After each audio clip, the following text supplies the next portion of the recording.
The end of World War II saw the world's most infamous war criminals face trial in Nuremberg, Germany. It was a moment of reckoning. 21 of Hitler's top Nazis were brought to justice for their horrific roles in the atrocities committed during the war.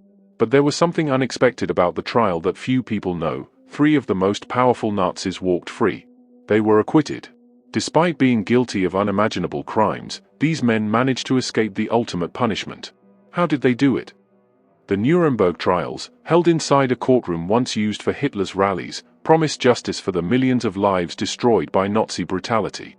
Yet, amidst the death sentences and long prison terms handed down to the convicted, these 3 men were spared. Today, we dive into their controversial stories, how they escaped the gallows and what it means for justice. Stay tuned, because the truth behind their acquittals may surprise you. In the wake of World War II, the Nuremberg trials were set to become the ultimate judgment on Nazi atrocities. The International Military Tribunal was tasked with prosecuting the most powerful Nazi leaders for crimes against humanity, war crimes, and crimes against peace. The world watched as the trial began inside a city that had once been Hitler's propaganda capital. This was no ordinary trial. It was a historical moment when the Allies declared that no one, not even the most powerful men, could escape accountability. 21 of the most influential Nazis, including men like Hermann Göring, Rudolf Hess, and Albert Speer, stood in the dock. The courtroom was charged with the weight of history as evidence of their atrocities unfolded. Yet, amidst the courtroom drama and moral outrage, a strange phenomenon began to emerge: the acquittals. While many Nazi leaders were condemned, sentenced to death, or imprisoned for their roles in the regime, some managed to avoid the worst punishments. How could this happen? How could the very men who orchestrated genocide, destruction, and terror escape the ultimate consequence? This is the shocking part of the Nuremberg story that's rarely told, and it centers around 3 men whose roles in the Nazi machine were far from insignificant. Among the 21 accused, 3 men stood out, not for the heinous crimes they committed, but because they walked away free. Despite being involved in some of the most significant political and military actions of the Nazi regime, these men were acquitted by the tribunal. Their names are rarely spoken alongside the infamous Nazis like Göring and Himmler, yet their escape from justice tells a fascinating and often overlooked story. The first man in question is Franz von Papen, a prominent political figure who played a crucial role in bringing Hitler to power. As vice-chancellor under Hitler, he was in the room when some of the darkest decisions of the Nazi regime were made. His influence over the German government, and his connections with other Nazi officials, put him at the heart of the Third Reich's rise. Yet, despite his direct involvement in shaping Nazi policy and even helping to orchestrate the annexation of Austria, von Papen managed to avoid the gallows. How could someone so deeply embedded in Nazi politics escape punishment? Next, we have Dr. Hjalmar Schacht, a powerful economist and financier who helped fund and sustain the Nazi war machine. Serving as the president of the Reichsbank and Minister of Economics, Schacht was a key architect in Hitler's rise to power. While he did express dissent against Hitler's policies later in the war, his early support helped fuel Nazi ambitions. Despite this, Schacht was acquitted on charges of crimes against peace. How did a man who helped finance war crimes and support the Nazi agenda escape trial? Finally, there's Hans Fritzsch, a name that many might not recognize. Fritzsch was the voice of Nazi Germany, the radio broadcaster who captivated the nation during wartime. As head of the propaganda division, he helped spread the Nazi narrative, justifying the actions of Hitler's regime. Yet, despite his influential role in the propaganda machine, Fritzsch walked free at Nuremberg. His role in pushing Nazi ideology was undeniable, but he was acquitted of all charges. Why? These 3 men, von Papen, Schacht, and Fritzsch, represent a unique case in the Nuremberg trials. Their stories, however, are far from simple. Each of them was deeply involved in the Nazi regime, yet each of them managed to avoid the ultimate punishment. In the coming moments, we'll dive into their individual stories, uncovering how they avoided conviction and what their acquittals mean in the broader context of justice. Franz von Papen is one of the most controversial figures of Nazi Germany, not because of his military actions or direct involvement in atrocities, but because of his pivotal role in the political machinery that brought Adolf Hitler to power. A nobleman and career diplomat, von Papen was appointed Chancellor of Germany in 1932, during a period of extreme political instability. He failed to govern effectively and was soon replaced. But it was during his brief tenure as Chancellor that he made one of the most consequential decisions in modern history. he recommended Adolf Hitler to President Hindenburg as vice-chancellor. At the time, von Papen believed that Hitler could be controlled. He saw him as a puppet, someone who could be managed. This underestimation of Hitler's ambition and ruthlessness would ultimately prove disastrous. However, von Papen's political maneuvering didn't stop there. After Hitler became chancellor in January 1933, von Papen returned to power as vice-chancellor in what would become one of the most dangerous political partnerships in history. He believed he could still exert influence over Hitler, but this was a grave miscalculation. Von Papen's political scheming wasn't just limited to Germany, it extended internationally.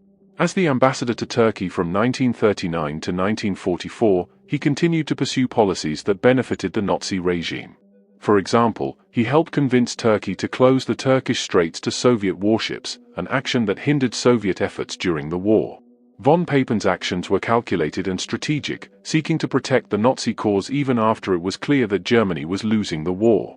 But it was during the Night of the Long Knives, when Hitler purged the SA leadership in 1934, that von Papen truly began to feel the heat.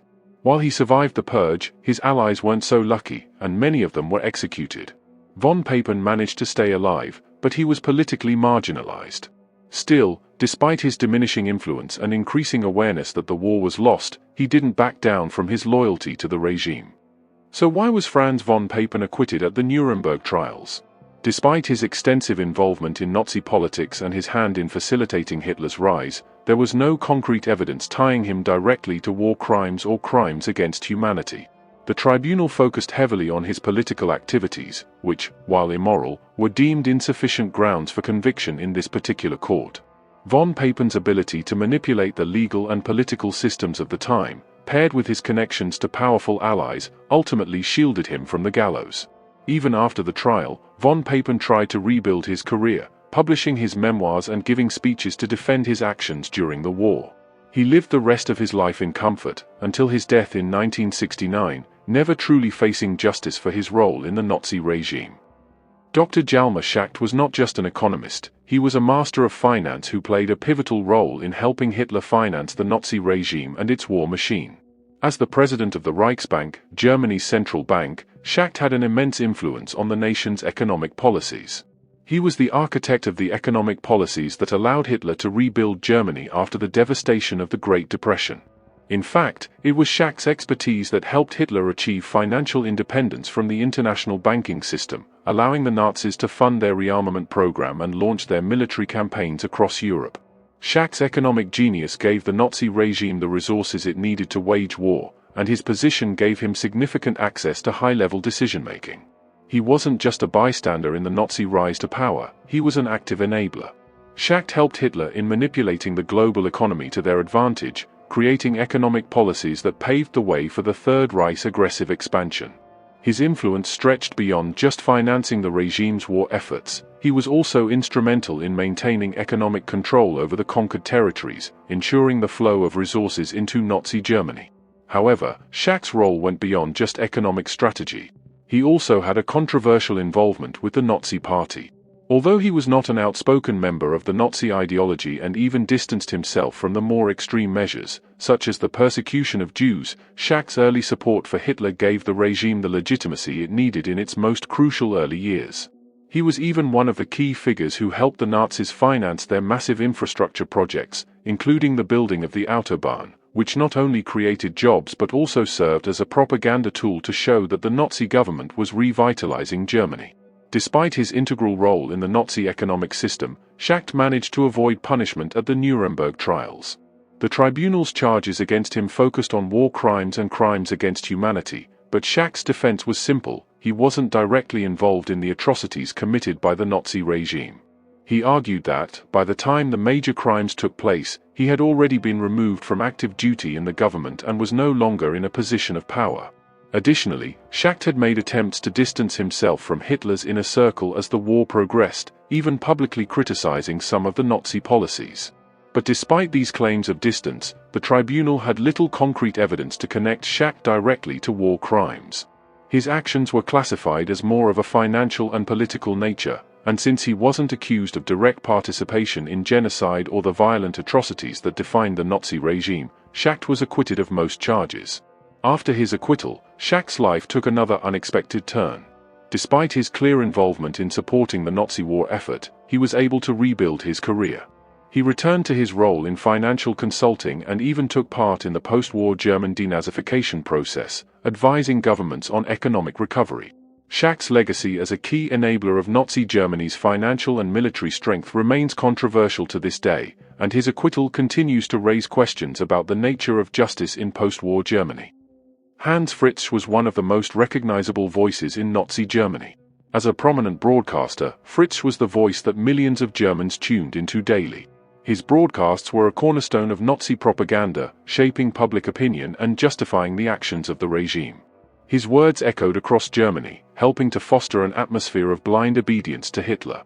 Fritsch was a key figure in disseminating the Nazi Party's narrative, spreading their message of aggression, hatred, and conquest to the masses. But despite his instrumental role in broadcasting Nazi ideology, Fritsch was one of the few who escaped conviction at the Nuremberg trials. Fritz's career in Nazi propaganda began in 1933, when he joined the Ministry of Propaganda under Joseph Goebbels.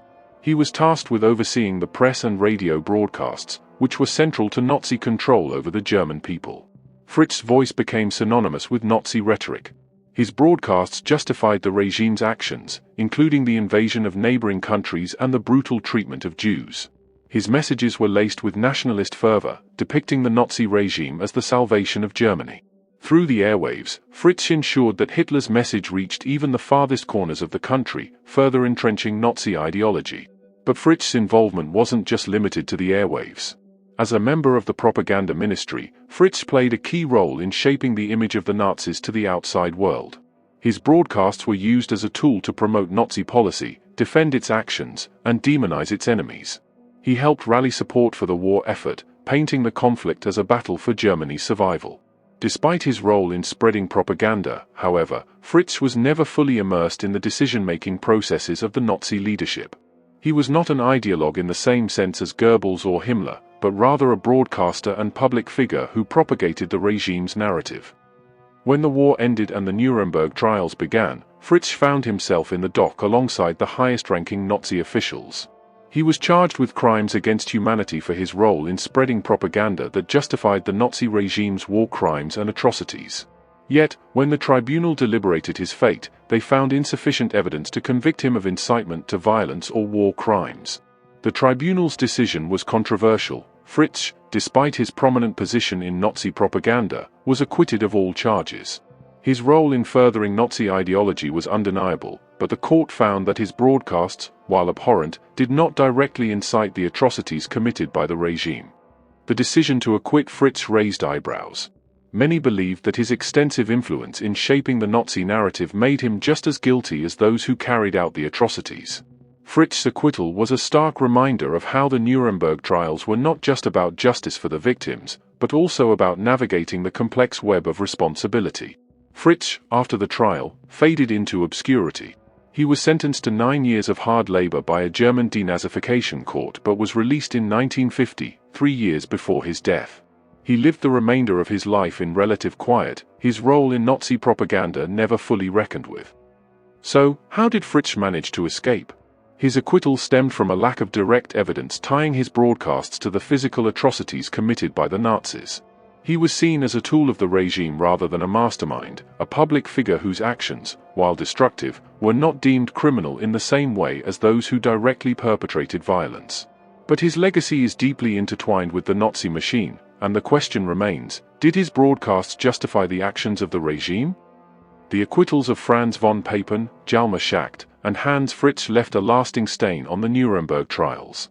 While these men escaped the hangman's noose, their cases raised difficult questions about justice after a global war built on brutality. How could men so deeply entwined in the Nazi regime's policies walk free? The trials were meant to set a precedent, but the acquittals of these high-profile figures undermined the very notion of accountability.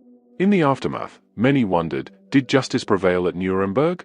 For the victims of the Holocaust and other atrocities, the acquittals of key Nazi figures seemed to signal a failure to deliver real retribution. While the trials helped shape international law and served as a foundation for future war crimes tribunals, The decision to let these men go free left a sense of unfinished business, a gap between the ideals of justice and the reality of its implementation. The story of the Nuremberg trials is one of both justice and controversy, a pivotal moment in history that sought to bring the horrors of the Nazi regime to light. While many were held accountable for their crimes, the acquittals of von Papen, Schacht, and Fritz remind us that justice is never as clear-cut as it seems. These trials, for all their historical significance, were imperfect, and that imperfection adds a layer of complexity to how we understand accountability in the aftermath of war. As we reflect on these men's escape from justice, it's crucial to ask, what does it mean to truly seek justice? Can a court ever truly capture the depth of a crime, especially when the perpetrators are entangled in systems of power? The Nuremberg trials were a monumental step forward, but they also showed us that some questions may never have simple answers. Thank you for watching. If you found this exploration of the Nuremberg trials insightful, make sure to subscribe for more deep dives into history's most controversial moments.